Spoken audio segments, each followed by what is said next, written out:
Boker Tov, messieurs. Enseignement ce matin lié à la paracha de la semaine. Beitrakshut. Omed Moshe Rabbeinu lifnei bnei Israël veomer lahem. Sh'Hashem tziva lakamat melechet hamishkan. Avec une très vive émotion. Ça parle de Torah, Ouais, j'en doute pas. Ça parle de Torah avec Jeff et Patrick et Mendel. Ça parle que de Torah. Il manque Didier. Avec une très vive émotion, Moshe se retrouve face aux enfants d'Israël. Et il leur donne donc l'ordre de construire le Mishkan. Vekar metohar ha'ma'amad beparashat hashavua. Et d'ailleurs, dans la paracha, on décrit ce moment où Moshe s'adresse aux enfants d'Israël. Va yomer Moshe el kol hadat bnei Israël. Moshe dit à l'ensemble du peuple d'Israël, Zéa davar, asher tziva Hashem les morts. Voici ce que Dieu m'a ordonné. Donc c'est mis en scène de manière un peu plus impressionnante que d'habitude. Et il dit, Kechu meitechem teruma l'Hashem, prenez de vous une offrande pour Dieu. Kol nediv libo yevi eha. Tout celui qui a un cœur généreux, il doit l'amener. Et terumat Hashem, l'offrande de Dieu. Zahav, Chesef, Untrochet, Utrele, Argaman. D'accord, toutes les différents, exactement, l'or, l'argent, etc., etc. Madoua ne'emar lachon kechu al teruma. Et la question qui est posée. Ouais, c'est pareil ce qu'il dit. La question qui est posée ce matin, c'est sur l'utilisation du terme kechu meitechem. Prenez de vous une offrande. Normalement, on n'aurait pas dû dire ça. On aurait dû dire donne une offrande. Ça veut dire quoi, prends une offrande? Et je ne le prends pas, je la donne. D'accord? Ça veut dire quoi, je prends une offrande? Il devrait avoir écrit tenu lachem, donnez pour vous. Pas keru, prenez pour vous. Oh, je ne prends pas pour moi en plus, je donne pour Dieu. Et la réponse, on la connaît, mais elle est toujours très belle. Madoua ne'emar leshon keru. Pourquoi est-ce que c'est le langage de prendre qui a été utilisé alors que je ne prends pas mais je donne? Ki hisrut la noten. Parce que quand tu donnes pour une œuvre aussi belle que la construction du Mishkan ou pour une yeshiva ou pour une synagogue, etc., quelque chose de sacré, en réalité, toi tu as l'impression de perdre et d'avoir donné quelque chose, alors qu'en réalité tu as gagné quelque chose. Tu as pris un srout, tu as pris un mérite. Donc, prenez pour vous. C'est vous qui allez gagner, vous n'allez rien perdre, vous pensez que vous avez perdu parce que vos poches sont vidées. En réalité, non. Parce que les vraies choses que l'on gagne, les vraies choses que l'on garde, c'est justement ce qu'on a donné. C'est ça qui est magnifique. Ce que tu as gardé, en fait, tu l'as perdu. Parce que tu as eu une utilisation égoïste de ce que tu as gardé. Donc, c'est pas à toi. Les seules choses qui sont à toi, qui t'appartiennent définitivement, c'est ce que tu as donné. C'est magnifique. D'accord? Parce que dans les mitzvot que tu réalises, d'accord, ça compte comme une mitzvah, alors que quand tu gardes pour toi, pour tes vacances, etc., c'est pas une mitzvah. Bon, c'est sympathique, mais c'est pas une mitzvah. Alors que là, du coup, en donnant, j'ai pris pour moi. Kechu meitechem, prenez pour vous une mitzvah, un srout particulier. Kechu kaparat avonot elatmechem. Et en plus, on sait que le Mishkan, c'est pour la réparation de la faute du veau d'or. Donc, du coup, en prenant, tu prends non seulement un mérite, et en plus, tu fais l'acquisition d'une kapara, d'une réparation pour la faute et les fautes de manière générale, puisque grâce au Mishkan, il y aura les korbanot, et les korbanot, c'est bien évidemment ce qui nous permet d'avoir la kapara. Be'emtsaout a teruma, anikret teruma, mipene shemi kochat yu rabim ve'elionim. Toujours dans le même sens, le mot teruma. Le mot teruma, on traduit en français par une offrande, un prélèvement, machin, mais ça veut rien dire. C'est quoi le mot en hébreu? Teruma. Ça vient du mot roum. Roum, c'est une élévation. Ram Venissa. D'accord? Ram Venissa, Gadol, Gibor Benora. D'accord? Ram, il est grand, il est élevé. D'accord? Eh bien, on nous dit, une terouma, c'est quoi en hébreu? C'est une élévation. Donc, non seulement tu n'as rien perdu, mais tu as crié, tu as pris quelque chose. Et en plus, c'est une terouma, c'est quelque chose qui te permet de t'élever.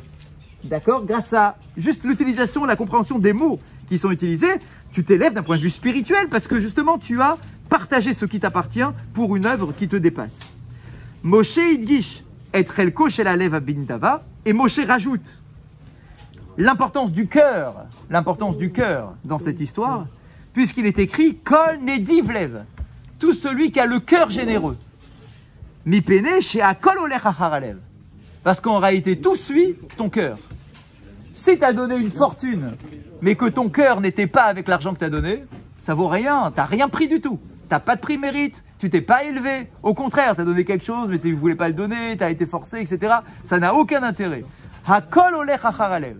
Tout suit le cœur. Donc, selon l'intensité de tes convictions au moment où tu fais ton offrande, d'accord, c'est ça effectivement qui a de l'importance.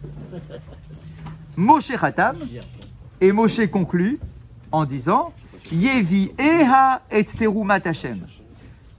Elle sera amenée, donc ton offrande, elle sera amenée comme étant une offrande pour Dieu. Mabad avar les lamedenu. Pourquoi est-ce qu'on le précise? Bien évidemment, je vais le donner. Pourquoi il nous dit Yevi eha, il faut l'amener? Bah oui, c'est sûr que si je fais une offrande, si je fais un don, il va bien falloir que je l'amène. Les lamed, chez Misha, chez Nadar, lo yachet nidvato, et là Yevi eha miyad, et la gizbar à Osef et Ateruma. Et là, on apprend encore quelque chose de plus, c'est que lorsque l'on fait une offrande, qui doit être donc avec notre cœur, qui doit être avec une volonté de s'élever, qui est dans la notion de je prends un mérite supplémentaire, lorsqu'il est écrit tu dois l'amener, bien évidemment que je dois l'amener. Il nous dit en fait ce mot-là, tu dois l'amener, vient nous dire que tu dois l'amener rapidement. Que quand tu fais une offrande, tu dois régler ton offrande le plus vite possible. Yevi Ea, amène-la tout de suite. Tu dois l'amener au gizbar, au responsable, au shamash, etc., qui doit récupérer cet argent-là. Tu ne dois pas attendre pour payer finalement les dons que tu fais. Il continue, donc vous avez bien compris qu'aujourd'hui c'était une étude sur le texte des mots utilisés par la paracha. Et lorsqu'il est écrit « Keru meitechem », prenez de vous. Ça veut dire quoi, prenez de vous? Parce que je ne peux pas prendre. Ça veut dire que si mon voisin Réhouven, il habite à côté de chez moi, je ne peux pas, Keru meitechem, prendre de lui, de force, son offrande pour l'amener. Chacun doit amener sa propre offrande. Ça veut dire quoi? Prenez de vous. C'est qui de vous? C'est qui le vous en question? Je ne peux pas prendre d'un autre. Donc c'est quoi le Keru meitechem? Prenez de vous. Le Rav Sorotskin écrit la chose suivante. Pour comprendre c'est quoi prendre de vous, il rapporte une histoire au nom de Rav de Brisk, Rabbi Chaim de Brisk. Shaya Echad Meraché Yeshivat Volojin, qui était l'un des roches yeshiva de la ville de Volojin. Vekacher Ishaka Bechovot Kevedim, un jour, donc il s'occupait de la yeshiva de Volojin, une très grande yeshiva. Le problème, comme dans toutes les yeshivot du monde et à toutes les époques, c'est pas quelque chose de nouveau. À toutes les époques, il y avait des problèmes financiers dans les yeshivot. C'est normal. Bah oui, c'est normal, puisqu'il faut financer les élèves, il faut financer la nourriture, etc. Et voilà, il faut gérer le financement, c'est très compliqué. Donc déjà à l'époque, alors que c'était la plus grande yeshiva du monde concrètement, ils avaient aussi des problèmes d'argent. Et donc le Rav, c'était le Rosh Yeshiva, le Rav de Volojin lui-même, le Rabbi Chaim de Brisk. Il allait lui-même chercher l'argent pour le budget de sa yeshiva. Lui-même, il allait plus étudier et il allait chercher de l'argent parce que c'était la seule façon, il avait du poids, il était reconnu. D'accord, quand il était accueilli quelque part, ça poussait plus à donner que s'il envoyait un émissaire. D'accord, donc lui-même, il prenait du temps tous les ans pour faire la tournée des communautés, pour récupérer de l'argent. Hunasa Leir Minsk, et il a été dans la ville de Minsk, qu'aider les Saïa Beatzalat Yeshiva afin de trouver de l'argent pour sa yeshiva. Upana les Beto Shel Nadiv Mefursam, Shaya Tomer Kavua Baishiva. Et il a été, il connaissait les adresses, ils ont tous leur calepin, il a été chez un des donateurs de la yeshiva, d'accord, qui s'appelait Rabbi Baruch, un gars qui s'appelait Baruch. Si Perlo al Matzava chez la yeshiva, il lui a dit à quel point la situation financière de la yeshiva était vraiment catastrophique cette année-là.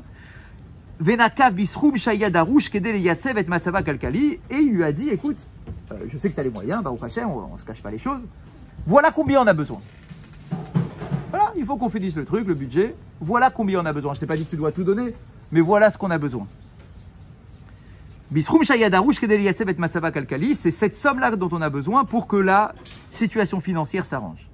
Hayazesroum Gadol Meod, c'était une très grosse somme. Rabbi Baruch, ce fameux Baruch, Iftiar la Rav chez Yivdok et Anosé, il lui a dit écoute, ok, j'ai entendu.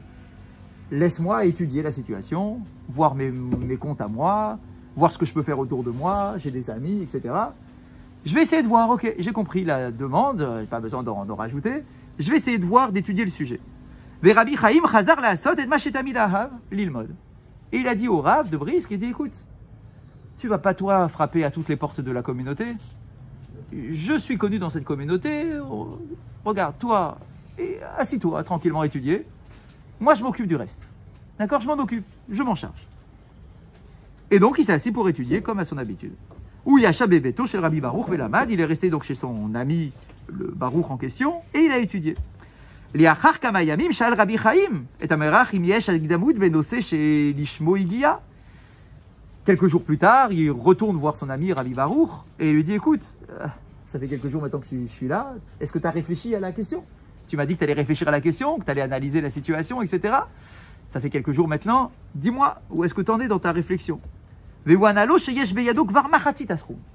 dit, écoute, Rabbi Chaim, j'ai déjà la moitié de la somme. Ça avance, donc c'est pas que je te fais perdre ton temps, j'ai déjà la moitié de la somme. Rabbi Chaim Samach Meod, Veshavli Limudo. Il était très content, il dit, bon, ok, alors du coup, je reste encore un peu. Je reste étudier tranquille, d'accord, je vois que tu fais le boulot. Donc je reste assis, moi c'est l'étude pour moi qui compte. Khalaf Chodesh Yamim, il est resté un mois chez son ami. Un mois. Ve Rabbi Chaim Pana Shuv, et la meilleure Rabbi Sha'al et Itzliach Liasik Troumat Nosafot. Un mois, ça fait beaucoup.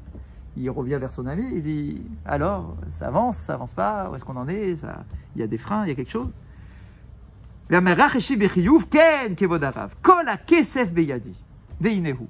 dit, Baruch Hashem, Rav, j'ai toute la somme. Voilà la somme. Tout ce que tu m'as demandé, j'ai réussi à l'avoir. Voilà la somme complète, totale. À Rav Yachol Larzor le Yeshiva, les arbitres Torah et les Talmidav, le Rav peut rentrer chez lui pour reprendre sa place à la Yeshiva et enseigner la Torah.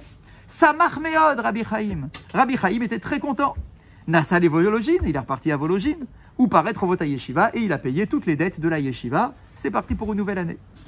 Léa Charzman Katsar, Nodalo al Din Torah, Abitel ben Meorcho Rabbi Baruch, les ben Shutafo Avatik, la Asakim, Rabbi Dover. Et voilà qu'un jour, quelques temps plus tard, il y a son ami Baruch qui vient, mais il n'est pas seul, il vient avec quelqu'un d'autre. Avec qui il vient? Il vient avec son associé depuis des années, ils font toujours les affaires ensemble, d'accord? Il vient avec son associé. Et l'associé se tourne vers le Rav de Brisk et il dit, Rav, je veux un din Torah. Ah, tu veux un din Torah, qu'est-ce qui se passe? J'ai des réclamations à faire contre mon ami, avec qui je suis associé depuis des années. Il dit, ah bon, allez, on s'assoit.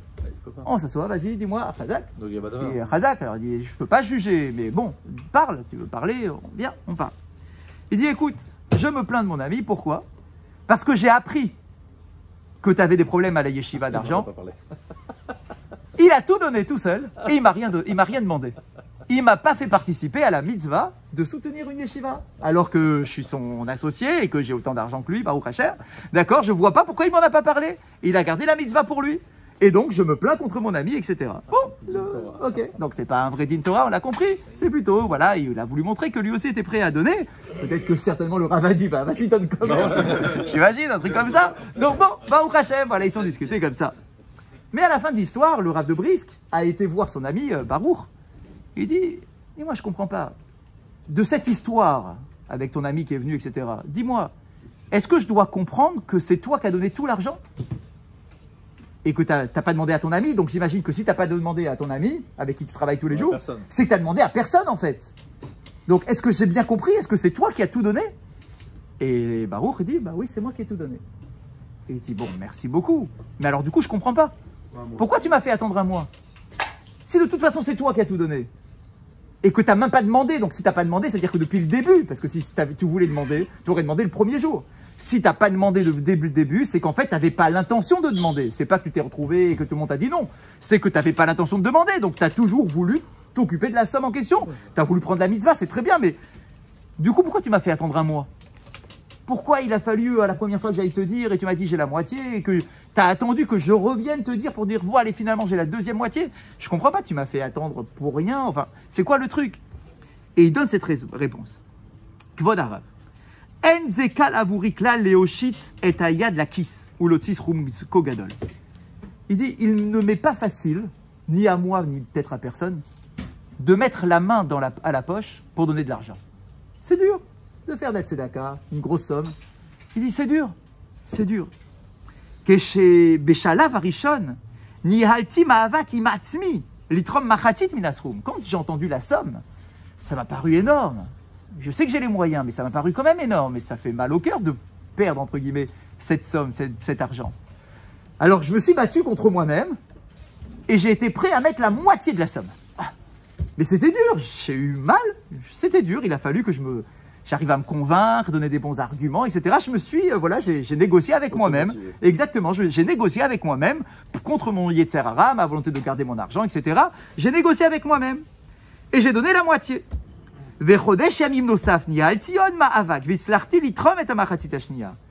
Mais j'avais pas battu mon Yetzer Hara pour la somme entière.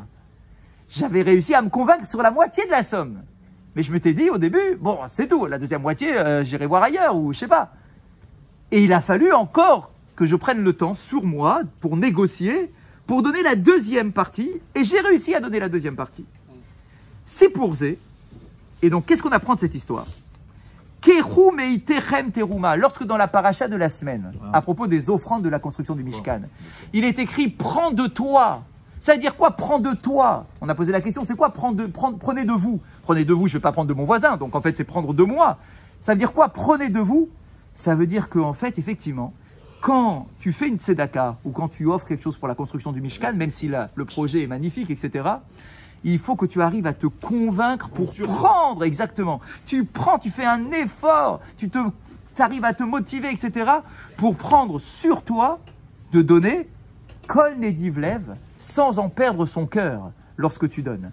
Ça veut dire que même si tu as les moyens, Baruch Hashem, et que tu dis, je vais pas donner tout, etc., on dit non, tu dois réussir à te convaincre, si tu peux, réussir à te convaincre pour ce que tu donnes. Premièrement, ça soit Belev Shalem, et que, comme cet homme-là qui l'a fait en 2 fois, parce qu'il s'est dit, la somme d'un coup, ça me paraît énorme, et donc j'arrive pas, mon Yetzer Hara, mon cœur ne sera pas avec moi, et que je vais le donner, mais peut-être à contre-pied, etc., on dit non, prends le temps.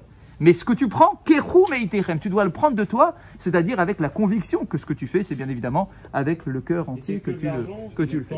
En fait, c'est tout. En fait, c'est tout ici, parce que dans la construction du Mishkan, on avait besoin d'argent. Mais en fait, on nous dit, c'est pas que l'argent, c'est tout. Le chesed, ça se fait avec tout. Ça se fait avec le temps, ça se fait avec ton oreille, ça se fait avec ta bouche, ça se fait avec tes jambes. À 2 h du matin, un gars, il t'appelle, il dit, j'ai besoin de toi tout de suite.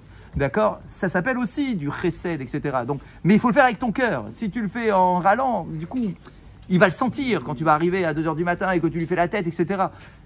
Le chesed le plus complet, effectivement, c'est keru meiterem. Prends sur toi pour que ça soit bien fait. Sinon, ne prends pas, sinon ça n'a aucun intérêt, sinon tu n'as pas la mitzvah qui correspond parfaitement. Mendel? Une question qui est peut-être hors sujet, mais hors sujet. On parlait de la tzedaka, donner de la tzedaka. Ouais. On sait que la mitzvah de Maaser, c'est une mitzvah qu'on a eue déjà depuis Abraham Avinu. Exact. À qui les Bnei Israël faisaient du Maaser s'ils étaient tous riches? Est-ce qu'ils donnaient le Maaser à la base? Quand est-ce qu'ils ont commencé à donner le Maaser? Alors attends, parce que déjà, Abraham, il est écrit « Aser à Aserenoular ». Il dit très clairement, c'est l'expression, Razak, exactement. On sait très bien que Abraham lui-même et Yaakov pareil, etc., ils sont engagés en disant à Dieu, tout ce que tu me donneras, je suis prêt à donner le 10e. Ok, donc la question elle est très bonne. À qui il va donner ce 10e-là? Il n'y a pas encore de juifs, il n'y a pas encore de peuple d'Israël, etc. Donc, alors déjà, on a une première réponse, on dit « Aser Aserenoular ». Je vais te donner à toi le Maaser. Quoi, à toi, Dieu, il n'y a pas besoin. Donc, soit je le fais passer avec des corbanotes, ça c'est le premier pshat, soit, puisqu'à l'époque c'est l'humanité, c'est, voilà, je m'occuperai, moi aussi je vais accueillir chez moi des gens, des pauvres, des malheureux, etc., qui vont entrer chez moi. Un peu plus vite, c'est-à-dire peut-être que pour convertir des gens... Donc, Khazak, alors c'était pas en vue de conversion, c'était de montrer, Khazak, de faire du chesed avec ses biens. Après, effectivement, quand après la sortie d'Égypte, tout le monde était riche parce qu'ils avaient tous pris la richesse de l'Égypte, à mon avis, il n'y avait pas de maaser à donner à des pauvres, effectivement, mais ça s'est transformé avec l'inauguration du Mishkan. Qu'est-ce que tu donnes? L'art, pour le Mishkan, pour toi, Kadosh Baruch Hu. Donc je pense qu'il y a comme ça une façon de sublimer le don, soit effectivement tu as un pauvre devant toi et tu lui donnes, et si tu n'en as pas, eh bien de faire quelque chose qui est lié à une mitzvah, à une construction de quelque chose de sacré, pour que ton lien avec ton argent, en fait, soit déconnecté. Bien sûr, c'est exactement pareil. Bien sûr, les synagogues, c'est ça, les synagogues, les yeshivot, enfin tout ça, les talmidei chachamim, les rabbanim qui ont des besoins, etc. Tout ça fait partie de la mitzvah que nous avons en nous, de savoir que notre Torah, elle a besoin d'un apport financier. On le voit déjà à l'époque, les yeshivot, etc. Toujours, tout au long de l'histoire, mais c'est pour donner le mérite aux autres de se dire, bah voilà, moi je fais du commerce, moi, etc. J'ai peut-être les moyens de participer. Halakha du jour.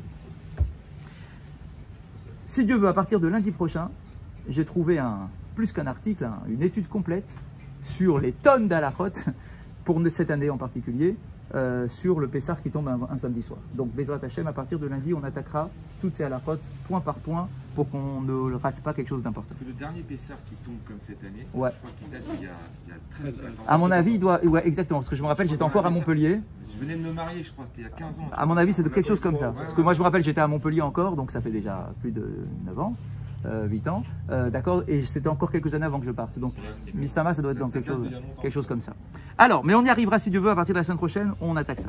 Halakha du jour rapidement.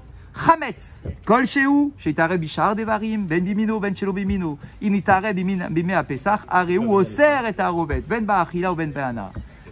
Du chametz, afilou kol shehu, même une miette, qui se mélange avec une tonne de nourriture cachère les Pesach. Si ce mélange a lieu pendant Pessah, c'est mort. Vous allez me dire, ah non, mais ça va, ça s'annule 60 fois sa quantité, etc. Rien.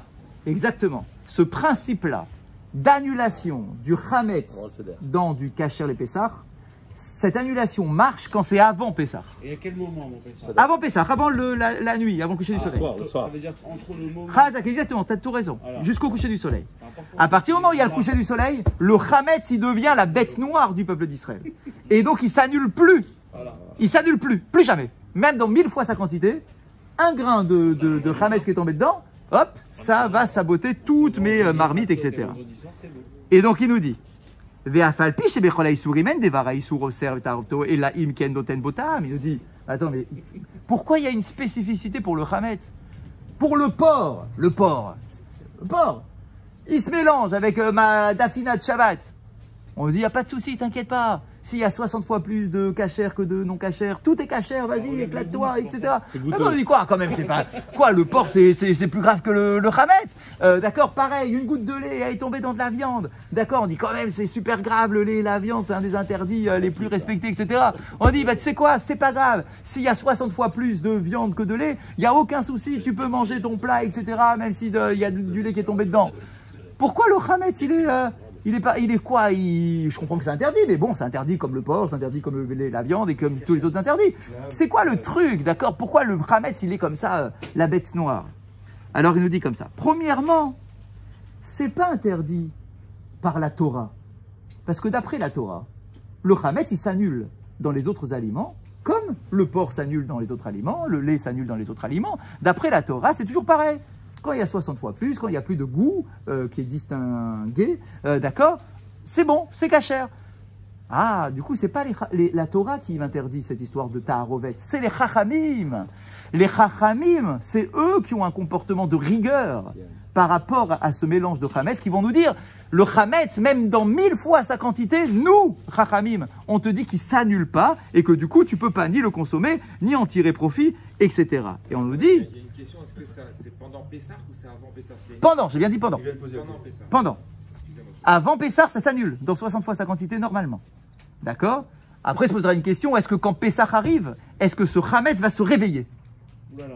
Ah, le chametz, c'est vicieux. Au début, il dort, et hop, exactement. C'est toute une discussion dans la Gemara. Avant. Non. De toute façon, il n'y a pas de problème. Ah non. Ah, il n'y a pas de problème en soi, si. Parce que d'après la Torah, tu n'as pas le droit d'en manger du chametz avant.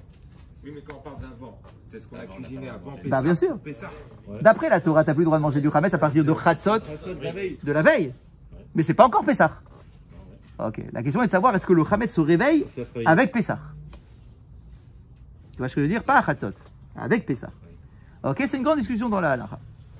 En tout cas, ce qu'il nous dit ici, pourquoi les chachamim, ils nous ont embêtés avec le chametz plus que pour le porc, plus que pour le lait? Ben ça va, laissons tranquilles avec les mêmes principes qu'on a d'habitude. S'il y a 60 fois plus, c'est autorisé. Pour le chametz, pareil, s'il y a 60 fois plus de trucs cachers, c'est autorisé. Pourquoi ils ont voulu être sévères comme ça? Il nous dit, il y a une raison. Il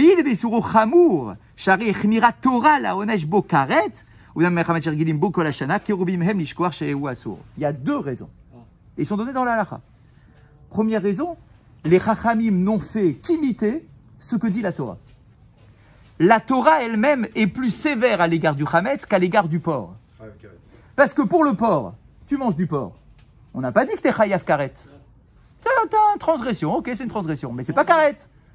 La Torah, c'est elle qui est plus sévère avec le chametz qu'avec les autres interdits. Donc nous, les chachamim, on fait comme la Torah. Puisqu'on a vu que la Torah était plus sévère avec le chametz, alors nous aussi, on est plus sévère avec le chametz. Et donc on crée une halakha spécifique pour le chametz, on va dire, il s'annule jamais, parce que c'est chayav karet. Deuxième raison, la grande différence, et ça il faut bien le retenir, entre les autres interdits et le chametz, c'est quoi? Par exemple, la question sous-jacente. Pourquoi est-ce que j'ai le droit, théorie, d'avoir dans mon frigo de la viande pas cachère? Ouais, mais pas du chametz. Ah ben ça, d'accord. Pourquoi il y a cette sévérité pour le chametz, encore une fois, qu'il n'y a pas dans les autres aliments? Et la réponse est très simple là encore. Parce que j'ai une faiblesse dans mon lien avec le chametz que je n'ai pas avec le porc.